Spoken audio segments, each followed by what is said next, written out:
नमस्कार दोस्तों, मैं चरणजीत सिंह राजस्थान अनूपगढ़ से स्वागत करता हूं आप सभी का आज के इस वीडियो में। आज का ये वीडियो बेहद खास होने वाला है क्योंकि इस वीडियो में मैं आपसे बात करने जा रहा हूं आरएसईबी की भर्ती के बारे में।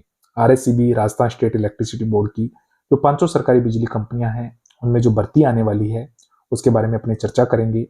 कौन कौन से पद रहने वाले हैं, पदों की कुल संख्या क्या होगी, भर्ती का विज्ञापन कब तक आएगा और जो विज्ञापन आने के बाद जो आपका एग्जाम है वो कौन सी एजेंसी इसका एग्जाम कंडक्ट करवाएगी, तमाम चर्चा इस वीडियो में अपने करेंगे।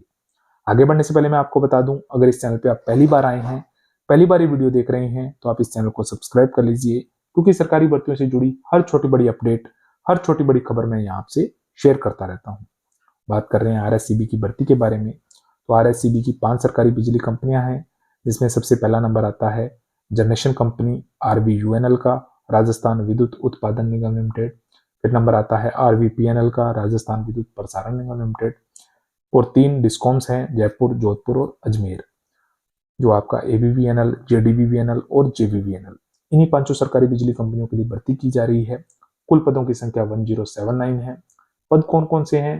अभी जो कमेंट आ रहे थे कुछ साथियों के कि सर इसमें जूनियर अकाउंटेंट है क्या, कमर्शियल असिस्टेंट है क्या, सूचना सहायक है क्या, पीओ एक पोस्ट होती है इसके अंदर, पर्सनल ऑफिसर, उसके पद हैं क्या? तो मैं आपको क्लियर कर दूं, ये जो 1079 पदों पर भर्ती आ रही है ओनली 4 टेक्निकल पोस्टें हैं इसमें, जिसमें टेक्नीशियन और जेईएन है। नॉन टेक्निकल एक भी पोस्ट नहीं है, जूनियर अकाउंटेंट नहीं है, कमर्शियल असिस्टेंट नहीं है, स्टेनोग्राफर नहीं है। बिल्कुल आपको बुरा लग रहा होगा लेकिन मैं बिल्कुल सही बात बता रहा हूँ आपको। किसी भी तरह से गुमराह करने से कोई फायदा नहीं है। व्यूज लेना मेरा कोई उद्देश्य नहीं है, बिल्कुल एग्जैक्ट इन्फॉर्मेशन देना मेरा हमेशा उद्देश्य रहता है। तो बिल्कुल एग्जैक्ट चीज मैं आपको बता रहा हूँ कि नॉन टेक्निकल एक भी पोस्ट नहीं है, ओनली टेक्निकल पोस्ट है, जेईएन और टेक्नीशियन। जिसमें जो जेईएन के पद हैं वो हैं 545 और जो आपके टेक्नीशियन के पोस्ट हैं वो आपकी 534। इस तरह टोटल 1079 पोस्टें हैं। नॉन टेक्निकल एक भी पोस्ट नहीं है।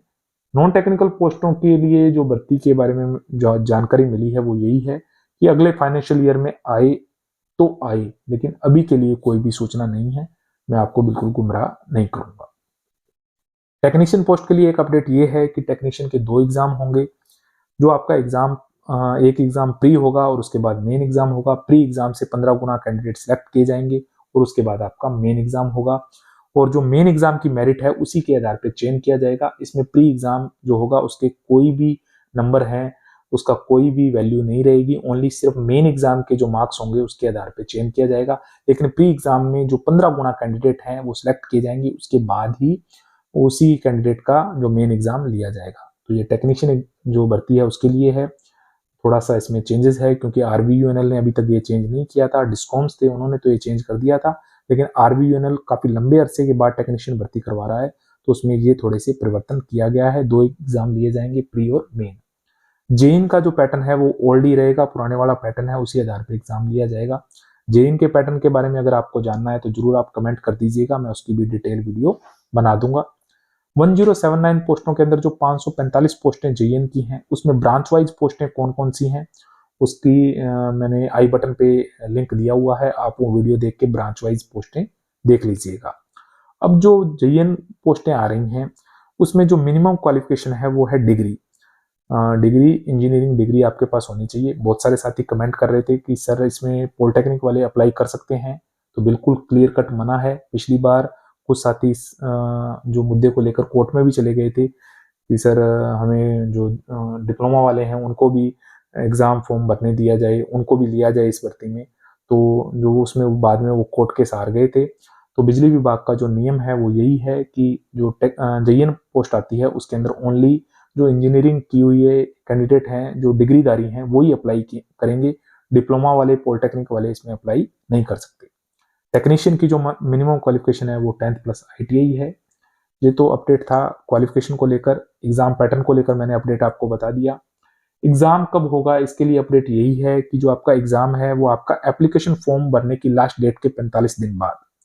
एग्जामिनेशन एजेंसी जो जेईएन पोस्ट है उसके लिए आईबीपीएस रहेगी, लेकिन जो आपकी टेक्नीशियन पोस्ट है उसके लिए एजेंसी क्लियर नहीं है कौन सी होगी। पिछली बार जो एग्जाम था वो करवाया था, एक चेन्नई की कंपनी थी उनके द्वारा करवाया था, लेकिन वो एग्जाम थोड़ा फेयर नहीं था, बहुत सारे आरोप भी लगे थे।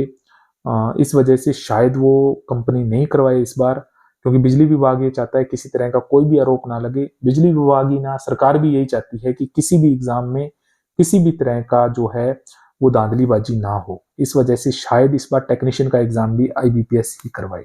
हमेशा की तरह अगर आईबीपीएस टेक्नीशियन और जेईएन दोनों का एग्जाम आईबीपीएस ही करवाती है, क्योंकि जेईएन का तो श्योर है आईबीपीएस ही करवाएगी, लेकिन टेक्नीशियन का श्योर नहीं है। अगर टेक्नीशियन का एग्जाम भी आईबीपीएस करवाती है तो ज्यादा देर नहीं लगेगी आपका एग्जाम। एप्लीकेशन फॉर्म के लास्ट डेट जो होगी उसके बाद आपका एग्जाम, उसके 45 दिन के बाद एग्जाम लिया जाएगा। और वहां तक मैं आपको बता दूं कि एप्लीकेशन फॉर्म जो आपके भरे जाएंगे वो जनवरी में भरे जाएंगे। तो इस तरह आपका जो एग्जाम है वो मार्च माह के अंदर, मार्च 2025 में इसका एग्जाम जो आपका कंडक्ट करवा लिया जाएगा। ये तो अपडेट थी एग्जाम को लेकर। अब एडवर्टाइजमेंट कब तक आएगी? जो आपकी एडवर्टाइजमेंट है वो तकरीबन जो उसका काम है वो हो चुका है।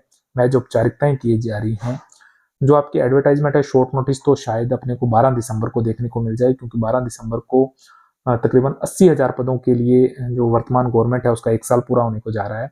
तो 80,000 पदों के लिए विज्ञापन जारी होगा 12 दिसंबर को।